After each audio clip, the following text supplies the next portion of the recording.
इस तालाब को देख रहे हैं आप? बच्चे, बूढ़े, युवक, किसी से भी मैं पूछ लूं कि ये क्या है तो सबका उत्तर एक ही होगा। उत्तर तब बदलेगा जब प्रश्न ये होगा कि आप इस तालाब के साथ क्या करना चाहें। कोई कहेगा कि मैं यूं ही किनारे पे बैठ के इस जल को स्पर्श करके शीतल वायु का आनंद लेना चाहूंगा। कोई कहेगा मैं इस तालाब में तैरना चाहूंगा। कोई कहेगा मैं एक कागज की नाव बना के इसमें छोड़ना चाहूंगा।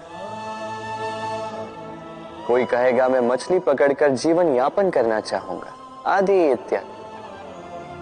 आपको एक बात बता दूं कि हमारा जीवन भी इसी तालाब की भांति है, एक समान।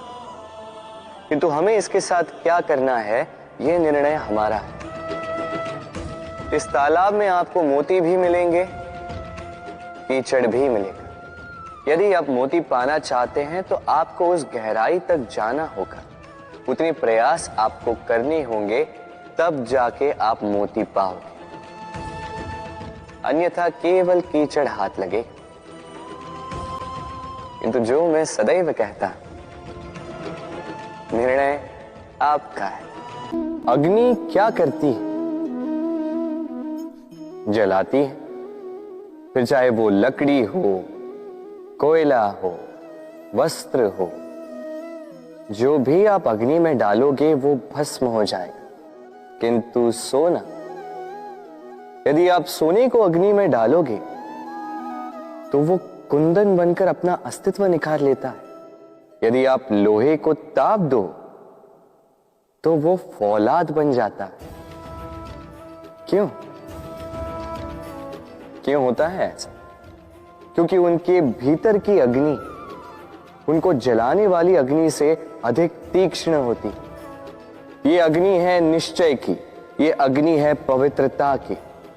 यदि आपका निश्चय दृढ़ हो, आपके विचार पावन हो, फौलाद बनकर निखरोगे, भीतर से बल पाओगे और कोई आपके साथ अनिष्ट नहीं कर पाएगा। अतिशोक या किसी को दुख पहुंचाने की भावना, यदि ये आपके मन में है तो आप अपने ही मन में पीड़ा का एक विशाल सा वृक्ष बो रहे हैं, ये स्मरण रखिएगा। क्योंकि किसी को दुख पहुंचाने की ये भावना, ये वो बीज है जो आप ही के मन में गिरेगा, आप ही के मन में अंकुर बनेगा, आप ही के मन में एक विशाल सा वृक्ष बनकर पनपेगा। जीवन आपका है, कर्म आपका था, किसी को दुख देने की भावना आपकी थी, ये वृक्ष आपका है, तो इसका फल भी आप ही को मिलेगा, जो ग्रहण भी आप ही को करना है। स्मरण रखिए, जो व्यक्ति ये सोचता है कि मैं इसे दुख दूंगा, इसे पीड़ा में देना चाहता, उसी व्यक्ति को दुख और पीड़ा मिलती।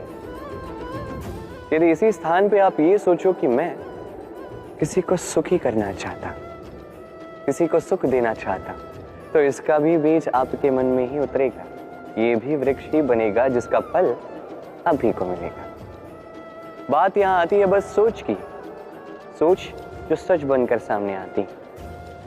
तो ये सोच शुभ रखिए, सबके लिए हित ही चाहे किसी और के मन में आपके लिए कुछ अच्छा हो ना, आप सबके लिए अच्छी भावना से कर्म करते जाइए, आपके साथ भी अच्छा ही होगा। जीवन में ऊंचाई पर पहुंचने के लिए मनुष्य को किसकी आवश्यकता होती है? सीढ़ी। किंतु फिर भी हर एक मनुष्य, हर एक व्यक्ति ऊंचाई पर पहुंच नहीं पाता। कारण क्या है? कारण या तो यह हो सकता है कि मनुष्य कल्पना करता जाता है, सीढ़ी को खोज ही नहीं पाता। कुछ लोग खोज लेते हैं और उसे पाकर ही इतने प्रसन्न हो जाते हैं कि उससे आगे कुछ कर्म करते ही नहीं। सरल सी बात, बहुत से लोगों को सीढ़ी मिलती नहीं, और मिल भी जाए तो जब तक उस पर चढ़ोगे नहीं, ऊंचाई पर पहुंचोगे कैसे? देखिए, जब तक आप परिश्रम नहीं करोगे, जब तक आप ऊपर चढ़ते नहीं जाओगे, जब तक थक नहीं जाओगे, आपके पैरों में, घुटनों में पीड़ा नहीं होगी, तब तक इस ऊंचाई पर पहुंचने का सौभाग्य भी प्राप्त नहीं होगा। तो कल्पना के साथ कर्म कीजिए, परिकल्पना के साथ परिश्रम भी कीजिए, सब मिले। सभी जीवन में चाहते हैं कि हमें सफलता मिले, हम चाहते हैं कि इस संसार में हमारा यश फैल जाए, हम चाहते हैं कि हम चर्चित हो, किंतु चाहने से क्या होता है? यदि संसार में चर्चित होना है तो परिचित होना होगा परिश्रम से। जब तक आप परिश्रम से परिचित नहीं होगे, सफलता से परिचित नहीं होगे। संघर्ष तो करना होगा। हर दिन, हर वर्ष, जीवन की हर परिस्थिति में हो सकता है नई नई बाधाएं आए, नए नए चक्रवात आए, और आवश्यक नहीं कि हर चक्रवात विनाश के लिए ही आता है। कुछ चक्रवात आपका मार्ग प्रशस्त करने के लिए भी आते हैं, आपके मार्ग को साफ करने के लिए भी आते हैं। यदि आपको उदाहरण दूं तो जब बाढ़ आती है, जब घर बह जाता है, तो हम हताश हो जाते हैं, हम दुखी हो जाते हैं। परंतु वही बाढ़ हमारी धरा को इतना उपजाऊ बना देती है कि उस उपजे अन्न से हम वैसे और 10 घर बना सकते हैं। तो सकारात्मक रहिए और हर संघर्ष के लिए तत्पर रहिए, जीवन में बहुत आगे जाएंगे। तो यदि आप सुपात्र हैं और आपको शक्ति दी जाती है, तो आपको उस शक्ति का महत्व ज्ञात होगा, कहाँ उस शक्ति का प्रयोग करना चाहिए वो ज्ञात होगा, और ये शक्ति अर्जित की हुई शक्ति होगी, तो इसका दुरुपयोग नहीं होगा। किंतु यदि यही आप कुपात्र होंगे और यदि आपको शक्ति दे दी जाए तो क्या होगा? देखा जाए तो ये शक्ति आपको दान में ही मिली होगी, तो ना इसका महत्व आपको ज्ञात होगा, ना इसका उपयोग आपको ज्ञात होगा। इसका दुरुपयोग होना निश्चित है। इसलिए यदि आप कोई शक्ति प्राप्त करना चाहते हैं तो पहले उसके योग्य बनिए, पुत्र नहीं पात्र बनिए। वर्षा के ऋतु में जब भयानक वर्षा होती है, तीव्र गति से वायु चलती है, तब अक्सर आपने देखा होगा ये पक्षियां, इनके घोंसले अक्सर टूट जाते हैं, नष्ट हो जाते हैं। किंतु क्या कभी आपने इन पक्षियों को विलाप करते हुए देखा है? कभी नहीं। जैसे ही वर्षा रुकती है, ये पुनः तिनका तिनका जोड़कर अपना घोंसला पुनः बना ही देते हैं, अपना संसार वैसा बना देते हैं जैसा पहले था। और ऐसा क्यों? क्योंकि इस चक्रवात के कार्य से इन पक्षियों को कोई लेना देना है ही नहीं। वो तो बस वो करते हैं जो उनके हाथ में है। और यही है सुखी जीवन का मूल मंत्र।